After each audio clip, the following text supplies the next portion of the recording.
Hello everyone and welcome to another book tag. This is the first video I've ever filmed, but probably not the first one you'll see. And if it is, hello, welcome. My name's Hayley and this is the start of my booktube channel. So because I plan on doing a lot of vlogs and like reading vlogs, writing vlogs, things like that, half the time I'm not wearing makeup.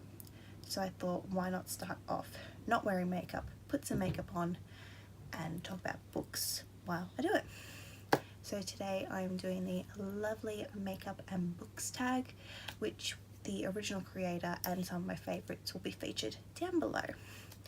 So I thought we may as well just get started. So the first question or makeup product is primer. I very rarely use primer, so today I will be using moisturiser just because it's actually late at night and I'm doing my makeup after a whole day of work.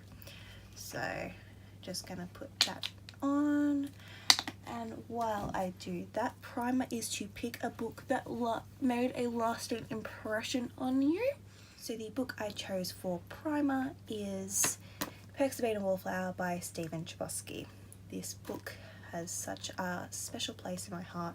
It means an absolute world to me. It's one of the fastest books I've ever read that really hit home, especially on a mental illness standpoint, and it's just something that's kept a very high impression forever, and I don't think I'll ever forget a book like this.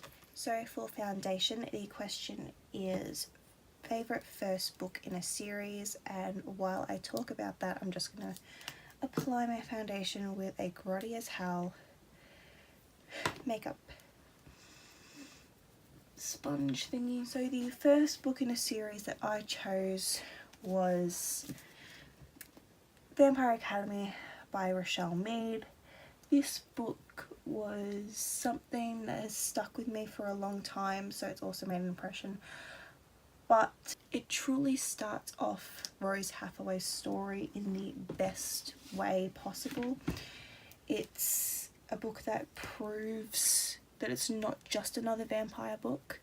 I wrote it on the backbone of finishing the Twilight Saga, and then I continued the series actually last year, so it took me a long time to get back to it, but it really did set off a start of a new era of vampire love for me. It got me back into fantasy, which was a big thing, and it is easily one of my favourites to start off a series, to truly understand a character's strengths and weaknesses and personality flaws and her strengths as a Dhampir. I absolutely loved it. I highly recommend it. Now that foundation is done, the next question or product is concealer. So I'm just gonna work that on. I really need to pick up some more. I am running low. And for concealer, we are to choose a character that we wish we could get rid of. And like a lot of other people, I chose Tamlin from A Court of Thorns and Roses series. I hate him. I know without him we wouldn't have the story of Feyre and Rhys like we do, and I wish we could get rid of him and just have their story, but without Tamlin we wouldn't have that. So we have to keep him, but I wish I could just erase him from existence very quickly because I hate him with all my might. And for powder, we are to pick our favourite last book in a series, and I think this is one of everyone's favourites, and for me it is Harry Potter and the Deathly Hallows. I can't get enough of this series. It's everything to me. It is the reason I am such a big reader. It is where my love for reading started. Without the Harry Potter series, I don't think I'd be as big of a reader as I am now. I started reading that series when I was about 8 years old, and then I went into Twilight. So for the whole Harry Potter series, and for its conclusion being my favourite conclusion of a series, it showed me tying up of loose ends, that everyone can get a happily ever after, even if you go through struggle. It just meant everything to me, especially at that age. And it was the only Harry Potter book that I was around reading it for the release. I got given the first 6, sped read them, and then had to wait for Deathly Hallows. And that was the first book experience of waiting for a series finale to come out. And it's my absolute favourite. I love how everyone got a happy ending. I think that was absolutely amazing. Even bloody Draco Malfoy got a happy ending. He got his own happy ending, and he deserved it in the end too, because everyone deserves a happy ending. And I think that's what JK really did with Deathly Hallows. We're going on to eyebrows, which is such a weird movement for me to be doing. I don't do eyebrows next, but whatever, this is the order I've written it down and I'm going to keep with it. So for eyebrows, it's to pick a book you think everyone should read, and I want to actually recommend 2 books for this, because if you're not a big reader, I think it's a really good way not to be introduced into reading, but to have more of an idea of what authors can really do. But yeah, so for my recommendations, I think it's Milk and Honey and A Sun of Air Flowers, both by Ruby Kaur. I read these at the start of the year. I think it took me 2 days to get through both of them. I absolutely love them. I think the poetry's impressive and different, and something that a lot of people can gain something from, can gain a life story, a life experience, and I think it is just really lovely to see poetry being more mainstream. And I think Ruby Kaur's got a talent when it comes to poetry, and I hope that more people read her work and get introduced into the world of literature in 2018 and going into 2019. Literature's changed from a lot of people's schooling, and I think that someone like Ruby Kaur's work being out there really sets the bar for something different. So I didn't film any of my eyeshadow then. First world problems, I know. First YouTuber problems, I know. But it did take a long time to do, so I'm kind of glad that I didn't have all that footage. However, I do need to do the question. So that was to pick a book with your favourite colours on the cover. Mine's are your navy blues, your gold, your metallic colours, your metal colours. So my choice is Strange the Dreamer by Laini Taylor, which I have not read yet. I know, shoot me down in the comments, feel free to. But it's taken me a while to get to any of Laini's books. I own 4. I own Strange the Dreamer and Muse of Nightmares, and the first 2 books in the Daughter of Smoke and Bone trilogy. Op shops are amazing.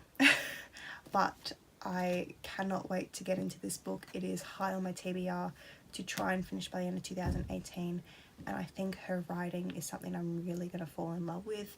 Between a lot of different YouTubers that have spoken about her, namely Books with Chloe, Catty-tastic, A Clockwork Reader, their recommendations always fit well with me, and I think that Laini's books are going to sit well with me as well, and I'm really excited to start getting into something like this. Alrighty, for eyeliner we are to pick a dark and mysterious book. So for my choice, it's going to be Gone Girl by Gillian Flynn. I still haven't read this one. I know the premise, I've seen the film, loved the film, and I really want to actually read the work. I originally planned on reading it before I saw the film, but that was at a time when I wasn't big in reading because high school was taking over my life. So the entire idea of murder mystery, but she's not actually really gone, really fits a nice dark mysterious tone. So I'm going to do my eyeliner off camera as well, because I look like I'm being in the middle of an exorcism. So I'm going to do that, plus my eyeliner is always horrible. I don't tend to do it anymore. I used to always do it, but I don't really anymore, simply because of the fact that it's horrible. Alrighty, eyeliner is done, and now to move on to mascara. So for mascara is to pick a long book, and after the week I've had reading this book, I couldn't pick anything but Kingdom of Ash. This heavy as hell 980 page masterpiece. Now I know I've already put now this is my second Sarah J Maas book in there, and there is another one coming. I love her books. I've read almost every single one of them besides Catwoman this year. I've loved it. I know she's got some problems in her writing, in sort of representation, but I think that she's got a way in telling romance in fantasy, and it's really taught me a lot in writing. But holy hell, is this book big. I finished it yesterday. Yesterday was Monday. It has been out for a week today, on the day I'm filming this, and I cried. I cried so hard.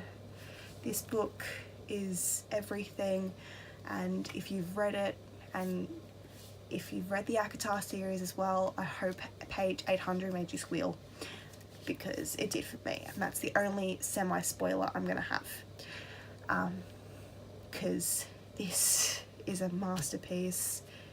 Aylin's story is at a close, and I'm happy and sad and bittersweet because I've read from The Assassin's Blade to this in the last like 3.5, 4 months, maybe 5 months. Let's stretch it a little bit, just because Tower of Dawn took me a little while to get to, but I've read every single one and loved it. Now it is blush time, and I'm not necessarily a blush wearer because naturally I've got very, very red cheeks, and it's hard for me to wear blush, but the tag demands blush, so we're gonna go into some blush. This is really weird for me. I don't wear blush. I own a lot of blush. I own 3 blushes or something, but I don't really wear it. It's weird for me to put it on. I mean, this brush is very soft, so I'm happy to put it on, but yeah. So for blush, we had to pick a cringe-worthy romance, and I could think of no one else but Clary and Jace, especially in City of Heavenly Fire. Now, don't get me wrong, I love Clary and Jace. I love them so much. They are a couple that I really enjoyed reading their story. I'm one of the weird ones that really enjoyed it. But God, they can be cringy because they're teens, and I know it's a teen romance, but they can be very, very cringy. Just with some of the things they say, and you know, their intimate scenes where he's in a ring of fire. Like, really? If that's not a metaphor, I don't know what is. But it's a very cringeworthy romance, but I still love it to death. I am one of the weird ones that even enjoys the TV show, because it was my first connection. That's a whole other video. I want to do a connection to my Shadowhunters and all of that, especially with Queen of Air and Darkness coming out. I've got a couple Shadowhunter videos planned. Don't know if they're going to go through with it, if I'm going to go through with it, but I've got a few videos planned. But they're just cringeworthy. Even on the show, even in the movie, they've just been cringeworthy. But I like a good cringeworthy romance. It's fun, it's enjoyable. It's highlighter time, one of my favourite times. I love highlighter. I can't live without highlighter sometimes. Even if I'm not wearing a lot of makeup, I'm always applying some sort of highlighter. I have so much highlighter. Like from the Sephora Favourites pack from last year. I have so much highlighter. But for highlighter, we're on the topic of it, you are to pick a book that brightens your day. Now, I'm a massive Gilmore Girls fan. I watch it all on Netflix. I own it all on DVD. I absolutely love it. So my choice is Talking as Fast as I Can by Lauren Graham. This copy also has the bonus chapter that she wrote after the release of A Gilmore Girls A Year in a Life. And the ending, I didn't think it would make me cry. But it was not a nostalgic cry, because I love Gilmore Girls and its setting's nostalgic to me, but watching it's not nostalgic, because I only watched it at the age of 18.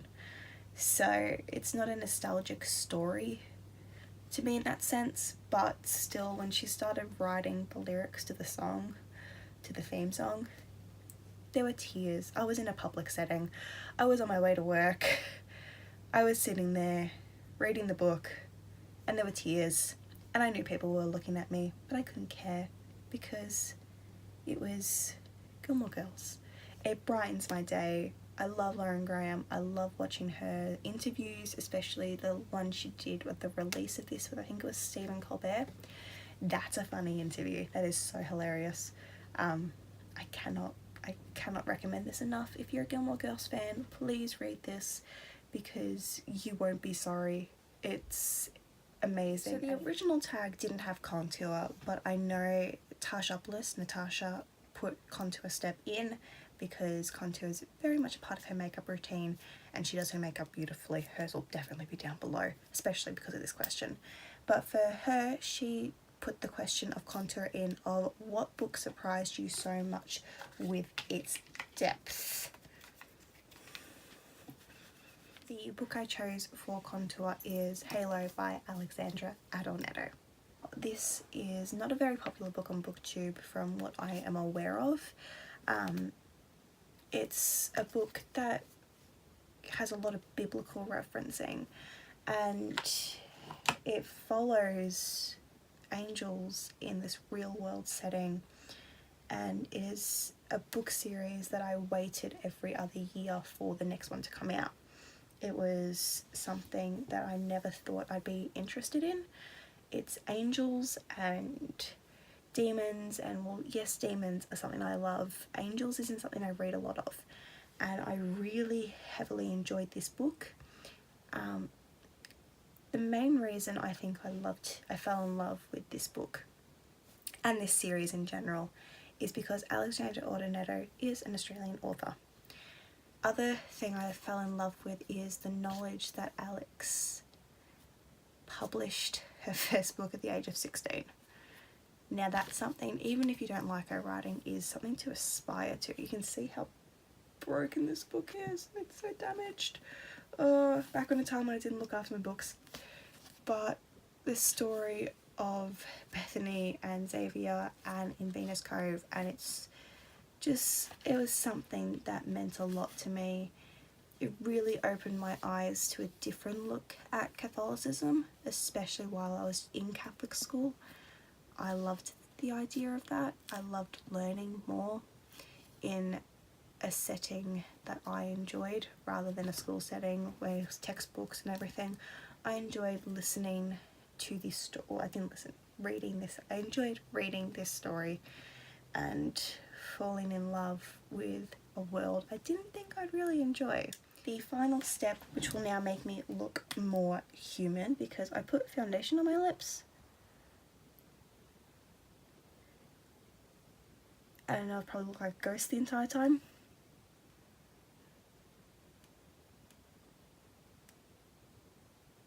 But the final step is lipstick. And for lipstick, we are to choose our favourite book kiss. So my favourite book kiss is none other than Reese and Feyre chapter 55 in A Court of Mist and Fury. If you've read this book, you know what chapter 55 means. I think everyone who's read this book understands chapter 55. It is something that had been building up the entire book that we didn't know we wanted from book one, but we knew we needed. Like 200 pages into this thing. Alright, so that's the end of my makeup and books tag. Thank you for sticking to the end. I really truly appreciate it. If you would like to look at any of the books or products that I used in this video, links to everything will be down below, as well as links to my personal Instagram and Twitter and my Goodreads page if you would like to follow along in my reading journey and my fangirlingness, because all I do on Twitter is fangirl about pretty much Riverdale and anything else really.